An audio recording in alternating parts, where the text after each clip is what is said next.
Alors bonjour à toutes et à tous, j'espère que vous allez super bien.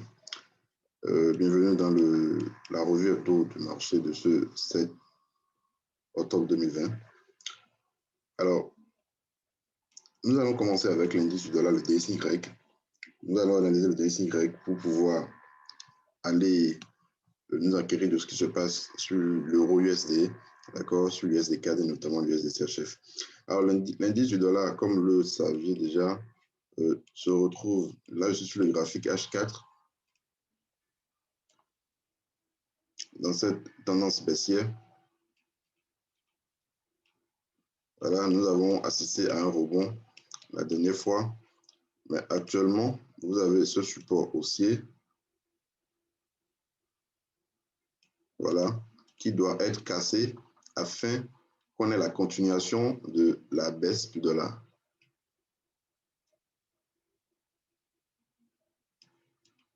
Voilà, on a eu une cassure, d'accord, on a eu, bon, ça a essayé de casser le support haussier, mais ça n'a pas pu, ça a réintégré, le prix a réintégré la droite. Donc, nous avons tracé un petit support à ce niveau-là. Donc, avant qu'on assiste à la continuation de la baisse du DXY, d'accord, du dollar, il faudrait qu'on passe en dessous des 93,33. D'accord, il faudrait qu'on passe en dessous de ce niveau. Donc, tant qu'on n'est pas passé en dessous de ce niveau, on ne peut pas encore parler de la continuation de cette baisse-là. C'est vrai, nous sommes en tendance baissière. Ouais, nous sommes en tendance baissière, impulsion, correction, impulsion, correction, impulsion, correction. Donc là, nous avons besoin d'une nouvelle impulsion baissière, d'accord, pour confirmer vraiment la tendance que nous avons ici en H4. Donc, pour le moment, ce que nous pouvons attendre pour le plan à la vente, c'est d'attendre la cassure des 93,33 pour une continuation avec un TP dans cette zone.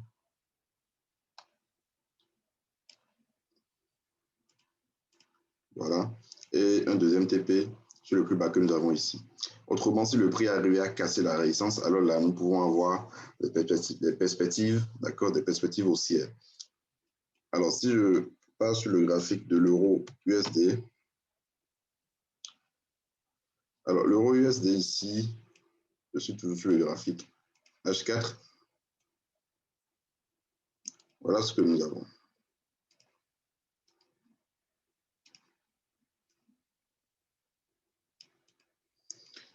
Alors, nous avons déjà eu la cassure de ce support haussier.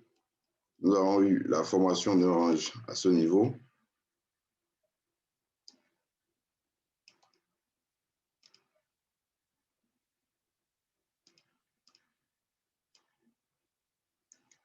Bon, le range a été cassé déjà, hein, ça a déjà été cassé. Là, actuellement, nous allons essayer de tracer cette tendance baissière. Donc, c'est exactement, d'accord, l'inverse, donc la corrélation négative que nous avons avec le DXY. Donc, le DXY, vous avez eu la cassure, d'accord, de la résistance. Excusez-moi, vous avez eu la cassure du support haussier et réintégration. Ici, vous avez la cassure de la résistance baissière et réintégration également. Voilà.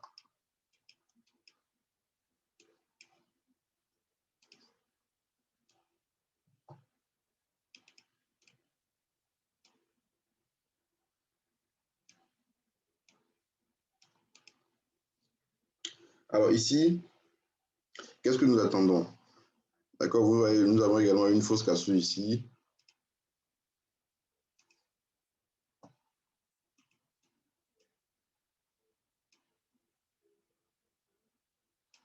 Voilà, nous avons une fausse cassure ici. Il faudrait également que ça passe en dessous de ce niveau pour qu'on assiste à la continuation de la baisse. Alors, normalement, on devrait avoir le contraire avec le DXY. DXY. Voilà. Le DXY, si le DXY continuait sa hausse, d'accord, si le DXY continuait sa hausse, alors on risque d'avoir la continuation de la baisse de l'euro-dollar. Mais si le DXY arrivait à casser ce support que nous avons, les 93,33, alors là, nous aurons la hausse, d'accord, de l'euro-dollar, l'euro USD. Voilà, donc c'est que la hausse, du moins cette hausse-là va continuer. Est-ce que nous aurons? Donc là, il faudrait vraiment surveiller. Mais là, nous avons quand même une bougie de retournement à la hausse ce chandelier là également, voilà. Alors, je pense qu'il serait intéressant d'attendre la cassure ici pour pouvoir prendre position. Mais là, je suis sur le graphique H4. Je pourrais rapidement aller en H1.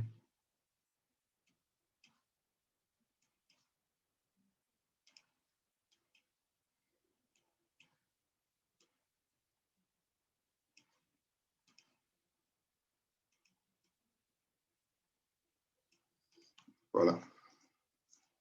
Mais là, le prix est parti. Sinon, on pourrait prendre le rebond sur le support, c'est déjà parti. Donc, le ratio ne serait pas, ce ne serait pas intéressant de prendre l'achat sur ce niveau. D'accord? On peut toutefois faire de l'intraday dans cette zone-là. Si le prix revenait dans cette zone, on pourrait chercher à prendre un achat pour la continuation de la hausse. Toutefois, c'est ce niveau qu'il faudrait dépasser. D'accord? Il faudrait dépasser ce niveau, les 1,1809, pour espérer la continuation de la hausse sur l'euro USD. Maintenant, je pense que nous avons ici un biseau ascendant. D'accord? C'est un biseau ascendant qui a été cassé. Le biseau n'est pas encore totalement confirmé parce que nous n'avons pas la fin ici, il n'y a pas eu une bonne convergence, d'accord, entre les deux droites. Ça ressemble un peu à une droite, à deux droites parallèles, mais pas trop. Donc, il ne peut pas encore parler de canal ici. Donc, c'est la formation d'un biseau en cours. Donc, ça peut, toutefois, ça, même quand vous avez les biseaux, ça peut casser, réintégrer, d'accord, venir toucher la résistance que nous avons ici, qui passe par les sommets ici, le chuter après. Toujours est-il qu'il faut surveiller. D'accord, donc les zones à surveiller, c'est cette zone-là, 1,1725, 1,1719. En dessous, on pourra prendre une vente, d'accord, avec les objectifs à ce niveau, c'est-à-dire cette zone-là, et le plus bas que nous avons ici. Si rebond, on pourra prendre un achat, d'accord, avec l'objectif de 1,1809. Maintenant, au-dessus de 1,1809, c'est que nous assistons à la continuation de l'euro-dollar. Maintenant, là où le prix se trouve actuellement, je ne pense pas que ce soit vraiment l'endroit idéal, d'accord, le niveau idéal pour prendre un achat. Voilà.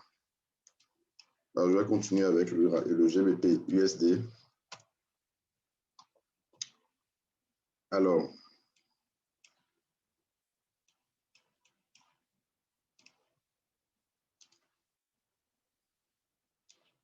GBP USD, voilà ce que nous avons. Nous avons actuellement la formation. Bon, nous sommes en train d'assister à la formation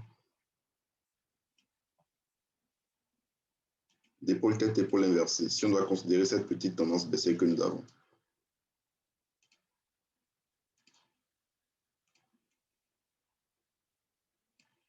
Voilà. Et cette ligne va représenter la ligne de cours. Maintenant, l'épaule, la deuxième épaule ne s'est pas encore très bien formée.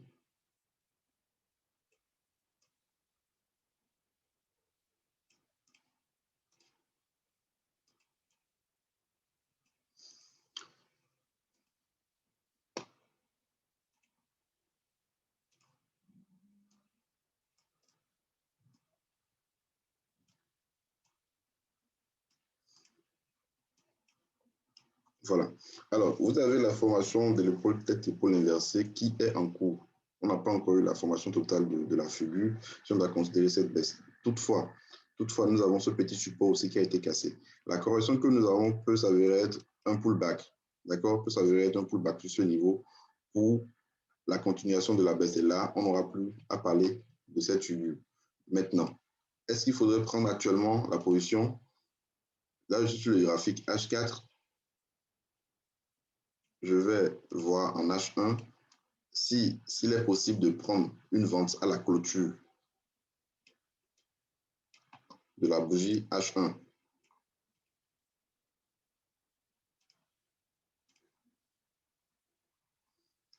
Voilà. Donc, nous allons attendre la clôture. Alors, si on veut être agressif, on peut automatiquement prendre parce que le prix est en train de toucher l'ancien support qui devient maintenant résistance. Le support aussi, du moins, d'accord, qui devient maintenant résistance. Donc, il est possible de prendre automatiquement la position à la vente, mais prudemment, on peut attendre 9 heures. D'accord, on peut attendre 9 heures. Si clôture à 9 heures, on peut voir comment la bougie clôture pour pouvoir prendre une position avec premier objectif le plus bas que ça avait formé, d'accord, et avec les anciens supports que nous avons, on peut définir les prochains objectifs. Toujours est-il qu'il faut patienter et voir la clôture de la bougie avant de pouvoir prendre cette position. Alors, le scénario haussier, d'accord, là où serait vraiment intéressant de chercher à prendre, je vais d'abord lever la droite H4, là où c'est vraiment judicieux de pouvoir prendre position à l'achat serait au-dessus de cette zone qui a repoussé le prix plusieurs fois. Vous voyez cette zone-là.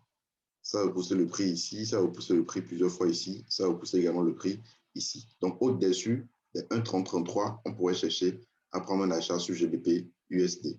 Mais là, actuellement, je ne pense pas que ce soit vraiment le moment idéal pour pouvoir prendre cet achat-là. Là, je pense qu'on va beaucoup plus opter pour une vente. D'accord? On va beaucoup plus opter pour une vente. Attendre la clôture de cette bougie qui est en train de faire un pullback sur le support haussier ou même prendre la position en même temps. D'accord? Si on veut être agressif sur GBP USD. Voilà. Donc, voilà ce qu'on peut dire sur la paire GBP USD. Alors, je vais faire un tour sur le gold. Le gold.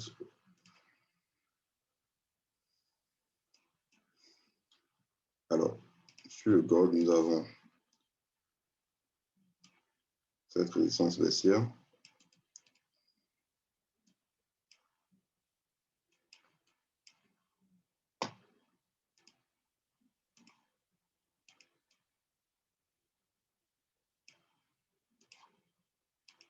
Je vais tracer la zone de support.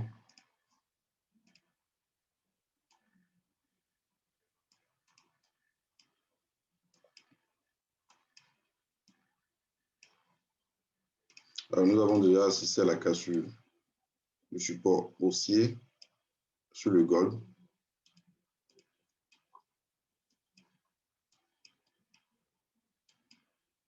Alors, mon plan sur le gold, d'accord, vu qu'on a raté la vente sur ce rebond-là, bon, c'était le point d'entrée idéal. Vous le saviez très bien, c'était le point d'entrée idéal sur ce rebond. Il n'est pas possible que le prix revienne dans la zone pour qu'on puisse prendre une vente. Toujours elle dit que tant qu'on est en dessous de cette résistance baissière, l'idéal, c'est de chercher un point d'entrée à la vente. D'accord? Tant qu'on est en dessous, un point d'entrée à la vente. Maintenant, si ça passe au-dessus de la zone, ça casse la résistance baissière, ça casse également la zone que nous avons. Là, on pourra chercher à prendre un achat. Voilà. Là, c'est que nous avons la cassure. Ça ressemble un peu bon. C'était un triangle qui a été cassé, pullback, vous voyez, pour continuation. Donc, pour le moment, je suis baissier sur le gold. D'accord? Tant qu'on est en dessous de la résistance baissière, plutôt baissier. Le plan maintenant pour chercher le point d'entrée à l'avant, c'est d'attendre le prix dans la, comment appelle-t-on, dans la zone ici pour pouvoir prendre une vente. Voilà. Maintenant, je vais voir sur des unités de temps inférieures si on pourra chercher un petit point d'entrée. Là, je suis parti sur le graphique H4. Voilà. Sur le graphique H4, je vais utiliser les Fibo. Sur l'accélération baissière que nous avons eue ici. Alors, le prix actuellement est en train de rebondir sur les 50% de Fibo. Donc, je pense qu'à la clôture, c'est-à-dire à 8h30, sur le graphique M15, à 8h30, il est possible de prendre cette vente-là. Mais le stop loss sera placé au-dessus des 61,8% de Fibo. D'accord, des 61,8% de Fibo. Parce qu'il est possible également que le prix revienne chercher les 61,8% avant de continuer sa baisse. Mais comme on l'a dit, tant qu'on est en dessous de la résistance baissière, H4, on est baissier sur le gold. Donc, tout ce que vous avez ici, c'est une correction. D'accord? C'est une correction pour cette grande baisse que vous avez ici. Voilà.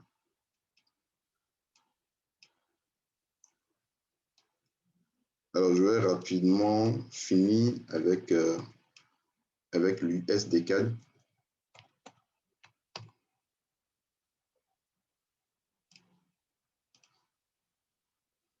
Bon, ce sont d'anciens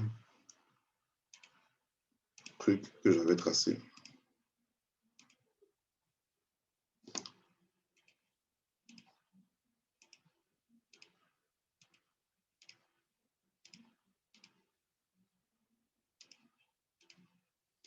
Alors, l'USD-CAD, je pense qu'on avait parlé de ça plusieurs fois dans le canal Telegram, cassure de la résistance baissière.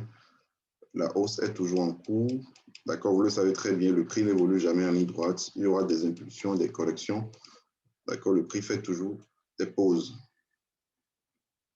Alors, c'est un peu comme si toutes les paires en USD se sont entendues, d'accord, pour faire une fausse cassure et pouvoir réintégrer. Alors ici, quand même, on peut faire attention parce que malgré la cassure, il y avait ce support-là. Donc, cette résistance qui est devenue support, qui a repoussé le prix. Ouais, qui a repoussé le prix. Alors, il ne faut pas oublier également, on l'a toujours dit, d'accord, ce n'est pas parce que le prix a cassé le support aussi ou bien la résistance baissière qu'on peut parler automatiquement de retournement. Alors ici, on peut tracer les Fibos. Bon, on pourrait tracer les Fibos, d'accord. Et là, qu'est-ce que vous voyez? Le prix s'est retourné exactement, c'était hier sur les 61,8% de Fibos, à ce niveau-là. Si on prend la dernière impulsion haussière, tout ce que vous avez ici, c'est une correction. Donc, le prix s'est retourné sur les 61,8% de Fibos au parti. Donc, bon, le plan à la baisse, ce n'est pas un souci. Le plan à la baisse, c'est en dessous de 61,8%, c'est-à-dire notamment cette zone que vous avez ici. Voilà, en dessous de cette zone, on pourra prendre une vente. Mais pour le moment, on doit beaucoup plus privilégier l'achat de l'USD-CAD. J'espère que c'est bon pour tout le monde. D'accord, donc on doit pouvoir beaucoup plus privilégier l'achat de l'USD-CAD. D'accord, pour la continuation de cette tendance haussière qui a commencé. Voilà, l'objectif premier, bien sûr, c'est la résistance que ça a formée ici la semaine passée. Donc, pour le moment, on est haussier sur l'USD-CAD en dessous des 1.3260, 1.3247. On pourra chercher à prendre une vente pour venir chercher cette zone que nous avons ici. Alors voilà, c'est tout ce que j'ai prévu pour vous aujourd'hui. Nous allons suivre ces plans dans le groupe Telegram. Vous aurez le lien du groupe dans la description de la vidéo sur YouTube. Donc, vous pouvez directement intégrer le groupe. Donc, passez une excellente journée et voilà, bonne séance de trading à toutes et à tous.